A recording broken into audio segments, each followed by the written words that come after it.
အားလုံးပဲမင်္ဂလာပါခင်ဗျာကျွန်တော်နေဆိုင်ကျူတိုရီယယ်နေပြီးတော့ပြန်လည်ကြိုဆိုလိုက်ပါတယ်ကျွန်တော်ဒီဗီဒီယိုလေးမှာဆိုရင် countdown timer ပုံစံမျိုးဘယ်လိုမျိုးလုပ်ရမလဲဆိုတာကိုလုပ်ပြပေးသွားမှာဖြစ်ပါတယ်ဟုတ်ကဲ့ပါဒါဆိုရင်ဗီဒီယိုနမူနာလေးကိုကြည့်ကြအောင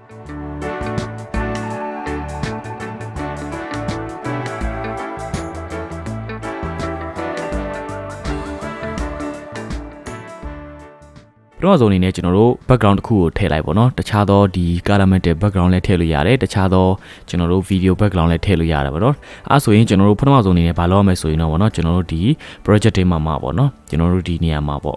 new item ထဲမှာကျွန်တော်ဒီ transparent video ကိုကျွန်တော်ထည့်လိုက်မယ်ပြီးရင်ကျွန်တော်ဒီ frame rate တိုင်းပဲဘာမှပြောင်းစရာမလို okay နေမယ်ပြီးရနေကျွန်တော်ဒီကောင်ကိုဒီ timeline ပေါ်ဆွဲထည့်လိုက်မယ်ဗောနော် okay ထားပါတော့ဒီအရှည်ထိဆွဲလိုက်မယ်Okay ပြီးတဲ့ခါမှာကျွန်တော်ဘာလုပ်မယ်ဆိုရင်တော့ဗောနော်ကျွန်တော် effect တွေကိုတွားမယ် effect တွေကိုတွားပြီးတော့ကျွန်တော်ဘာလုပ်ရမလဲဆိုရင်တော့ကျွန်တော် time code ဆိုတဲ့ဟာဗောနော်ကျွန်တော်ရှာမှာဖြစ်ပါတယ် time code ကိုကျွန်တော်ဒီအပေါ်ကလေးရမှာဆွဲထည့်လိုက်မယ်အဲဆိုရင်ကျွန်တော်တို့ဒီမှာဗောနော် time code ကျလာပြီဗောနော်အဲဆိုရင်ကျွန်တော် effect control တွေကိုလာမယ်ပြီးတဲ့ခါမှာကျွန်တော်ဒီကောင်လေးတွေပေါ်နေဗောနော်အဲဆိုရင်ကျွန်တော်ဒီကောင်ကို face size ဝင်ဖြုတ်လိုက်မယ် okay ပြီးတဲ့ခါမှာကျွန်တော် opacity မှာဖြုတ်လိုက်မှာဖြစ်လဲဆိုတော့ဒီနေရာမှာ opacity ဆိုရင်ဒီအနောက်ကဒီကောင်လေးပါတယ်ဗောနော်အဲဆိုရင်ကျွန်တော်မလိုချင်ဘူးဆိုရင်ကျွန်တော်တို့ဒီ opacity မှာဖြုတ်လိုက်မယ် okay အဲ့ဒါဆိုရင်နောက်ပြီးတော့သူ့ရဲ့ size ပေါ့နော်ကျွန်တော်တို့အကြီးချင်တယ်ဆိုရင်ကျွန်တော်တို့ဒီနေရာမှာ size ကြီးလို့ရပါတယ် okay ဒီအနေထားလောက်ထားပါတော့50အနေထားလောက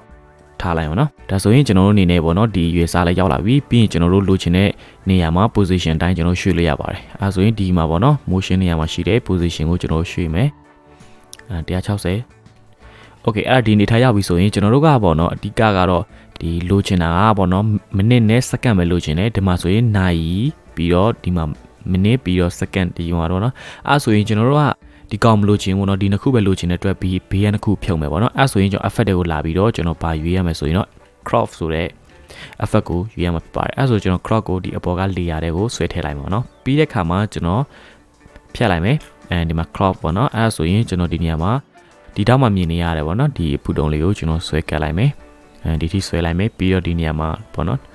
်ဆွဲလိုက်မယ်ဒီထိ okay အဲ့ဒါဆိုရင်ကျွန်တော်တို့ဒါမိနစ်နဲ့စက္ကန့်ပဲကျန်တော့တယ်ပေါ့နော်အဲ့ဆိုရင်ကျွန်တော်တို့ဒီ countdown timer ဖြစ်တဲ့အတွက်ပေါ့နော်ကျွန်တော်နိုင်ရီကတော့အမှန်ကနေပြီးတော့လာမှာမဟုတ်ပေါ့နော်3 2 1ပုံစံမျိုးလာမှာပေါ့နော်ကျွန်တော်အဲ့ဒါဆိုရင်ကျွန်တော် right click သွားပြီးတော့ speed တွေကိုသွားမယ်ကျွန်တော်ဒီမှာဆိုရင်ကျွန်တော်ကဒီနေရာမှာဆိုရင် revert လုပ်လို့မရဘူးပေါ့နော်အဲ့ revert လုပ်လို့ရအောင်ကျွန်တော်ဘယ်လိုလုပ်မလဲဆိုတော့ဒီ layer ကိုကျွန်တော် next လုပ်အောင်ဖြစ်ပါတယ်အဲ့ဆို next လုပ်လိုက်မယ်ပြီးရင်ကျွန်တော်နာမည်ပြောင်းလိုက်ရတယ် okay နေလိုက်မယ်နော်အဲ့ဆိုရင်ကျွန်တော် right click ကိုနှိပ်ပြီး speed နဲ့ duration မှာလာမယ်အဲ့ဆိုရင်ကျွန်တော် revert speed လုပ်လို့ရပြီပေါ့နော်အဲ့ဆိုရင်ကျွန်တော်ဒီကောင် select ပေးထားမယ်ပြီးရင် okay အဲ့ဆိုရင်ကျွန်တော်ဒီမှာကြည့်မယ်ဆိုရင်ဘာဖြစ်လဲဆိုတော့ဒီဗီဒီယိုရဲ့အရှိပေါ်မူတည်ပြီးတော့ countdown လုပ်ပေးမှာဖြစ်ပါတယ်ပေါ့နော် okay ဒါဆိုရင်ကျွန်တော် countdown timer တစ်ခုရသွားပြီပေါ့နော်ဒါဆိုရင်ကျွန်တော်အခြားပုံစံတစ်မျိုးတစ်ခုနဲ့ပြောင်းလုပ်ကြည့်မယ်ပေါ့နော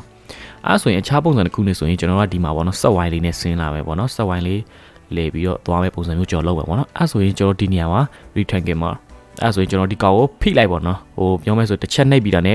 ဒီ mouse left click ကိုဖိလိုက်ပေါ့နော်အဲ့ဆိုဒီ3ခုပေါ်လာမယ်အဲ့ကျွန်တော်ဒီမှာset wine လေးယူလိုက်မယ်ပြီးရင်ကျွန်တော်ဒီကောင်ကိုဝိုင်းလိုက်ပေါ့နော်ဒီမျက်နှာပြင်ပေါ်မှာကျွန်တော်ဝိုင်းလိုက်မယ်ဒီအနေထားရတာပေါ့ဒီအနေထားရလာပြီဆိုရင်ကျွန်တော် window သွားပြီးတော့ကျွန်တော်တို့ဒီမှာ essential graphics ဆိုတဲ့ဟာကိုယူမယ်အဲ့ဆိုဒီဘက်ပေးမှာ box ကိုကြာလာပါတော့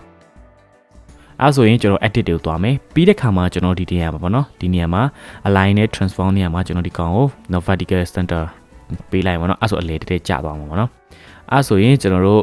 ဒီနေထားရပြီဆိုတာနဲ့ဘာလုပ်ရမလဲဆိုရင်တော့ဗောနော်ဒီကောင်အယောင်ပြောင်းလို့ရတယ်ကျွန်တော်တို့နော်ဒီကောင်အယောင်ပြောင်းလို့ရတယ်ဆိုတော့ကျွန်တော်ဒီနေရာမှာတခြားသောအယောင်တစ်ခုပဲဖြစ်ဗောနော်ကျွန်တော်တို့ပေးလိုက်ဗော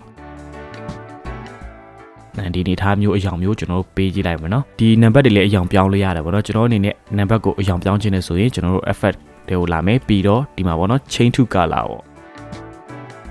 change to color ဆိုတဲ့ဟာကိုကျွန်တော်အောက်မှာထားလိုက်ပါတော့အောက်မှာထားလိုက်မယ်အဲဆိုရင်ကျွန်တော်တို့ဒီမှာ effect control တွေကိုပြန်လာမယ်ပြီးတော့အဖြူအောင်စာလုံးအဖြူအောင်ဖြစ်နေတဲ့အတွက်ပေါ့နော်အဖြူကနေဘာအောင်ပြောင်းมาလဲပေါ့နော်ထားပါတော့ကျွန်တော်တို့အဖြူကနေအနီအောင်ပြောင်းမယ်ဆိုအဲဆိုရင်ကျွန်တော်ပြီးရင်ကျွန်တော်ဒီ chain နေရာမှာလာပြီးတော့ hue lightness ပြီးတော့ saturation နှိပ်ပြီးလိုက်အကြောင်းပြောင်းသွားပြီပေါ့နော်ဒါကတော့နီလန်တစ်မျိုးနောက်ထပ်နီလန်တစ်ခုကတော့ပေါ့နော် effect တွေကိုလာမယ် effect တွေမှာကျွန်တော်ဘာ effect လဲဆိုတော့ pin ဆိုတဲ့ effect ကိုရှာမှာဖြစ်ပါတယ်အဲ့ဒီ effect ကိုကျွန်တော်ဒီ layer မှာဆွဲထည့်မယ်ပြီးတော့ effect control တွေကိုလာမယ်ပြီးတော့ကျွန်တော်ကဘာအရာကနေဘာအရာပြောင်းမယ်အဖြူအောင်ပေါ့နော်အဲဆိုအဖြူအောင်ပြောင်းပေးလိုက်မယ်ပြီးတော့ကျွန်တော်ကဘယ်ကိုပြောင်းသွားလဲပေါ့နော်အဲဆိုရင်ကျွန်တော်ထားပါတော့အဝါအောင်ပဲဖြစ်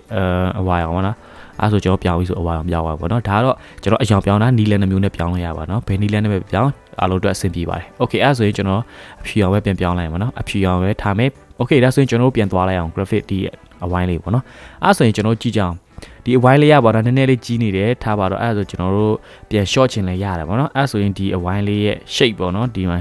shape ကိုကျွန်တော်တို့နှိပ်လိုက်မယ်ပြီးတော့ကျွန်တော်တို့ကဒီမှာ short လိုက်ရတယ်ပေါ့နော်ဒီ down အနေနဲ့ဖိပြီးတော့ကျွန်တော်တို့ဖြည်းချင်းပေါ့နော် shape ကိုဖိပြီးတော့ကျွန်တော်တို့ short လိုက်ရတယ်ပေါ့နော်ပြီးရင်ကျွန်တော်တို့ဒီညမှာ alignment မှာပြန်ပြောင်းမယ် okay နောက်တစ်ခုကတော့ကျွန်တော်တို့ဒီကောင်နဲ့ကြားမှာပေါ့နော်အဖြူအောင်ထပ်ပြီးတော့ကြီးမှာပေါ့နော်အဲ့ဆိုရင်ကျွန်တော်ဒီမှာ shape duplicate လုပ်လိုက်မယ်အဲ့ဆို shape 2ပေါ့နော် shape 2ပြောင်းလိုက်မယ်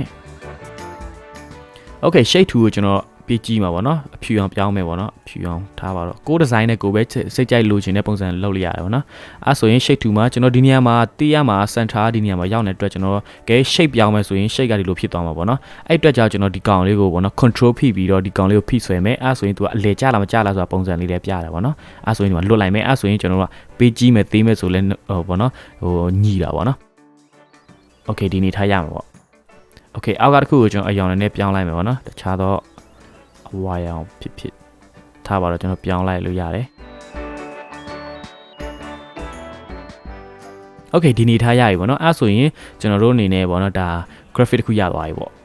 အဲ့ဆိုရင်ဒီကောင်ကိုအဆုံးထိဆွဲလိုက်မယ်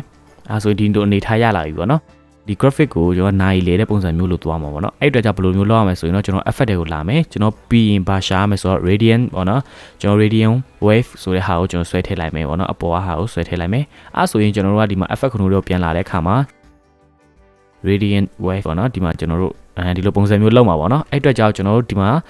token animation တစ်ခုပေးလိုက်မယ် keyframe တစ်ခုပေးပြီးတော့အရှိကိုထားလိုက်မယ်ပြီးတော့ကျွန်တော်100ထိတင်လိုက်မယ်ပြီးတော့ကျွန်တော်ဒီအနောက်ထိထားလိုက်မယ်ပေါ့နော်အဲ့ဆိုရင်ကျွန်တော်တို့ play ကြည့်မယ်okay ဒါဆိုရင်ကျွန်တော်တို့ဒါ countdown timer ပုံစံမျိုးပေါ့နော်ရပြီပေါ့နော်အဲ့နေရာမှာကျွန်တော်တို့ဒီ token animation နေရာမှာကျွန်တော် right click နှိပ်ပြီးတော့ကျွန်တော် ease in ရွေးပေးမယ်ပြီးတော့ဒီကောင်နောက်မှာကျွန်တော် ease out ရွေးပေးမှာပေါ့အဲ့ဆိုရင်သူကဒီလေတဲ့ခါမှာပို့ပြီးတော့ smooth ဖြစ်သွားတယ်ပေါ့နော်အဲ့ဆိုရင် smooth ဖြစ်သွားတယ်